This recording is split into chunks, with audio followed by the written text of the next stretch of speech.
প্রাচীর বেদি বাকি যারা ভোটার আছে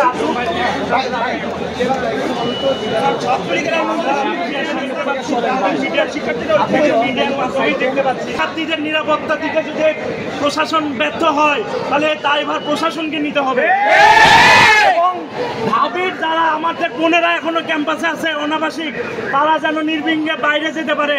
যে গণজোয়ার দেখা যাচ্ছে স্বাধীনতার পক্ষের যে শক্তি, বাংলাদেশের মুক্তিযুদ্ধের পক্ষের শক্তি, জুলাই গণ অভ্যুত্থানের যে পক্ষের মিলিত শক্তি, সেই মিলিত শক্তির ভোট বাক্সে যে ভোট পড়ছে এটা থেকে তারা বাইরে অবস্থান নিয়েছে। আমাদের ভোটারদের যদি কিছু হয় এটা কিন্তু ঢাবির প্রশাসনকে দায় নিতে হবে।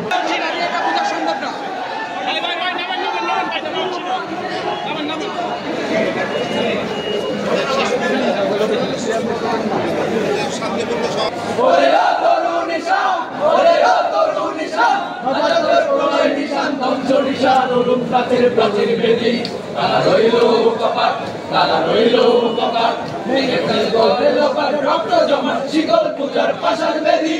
ওরে ও তরুণ নিশান, ওরে ও তরুণ নিশান, বাজানো তোর প্রলয় নিশান, ধ্বংস নিশান নতুন প্রাচীর বেদি।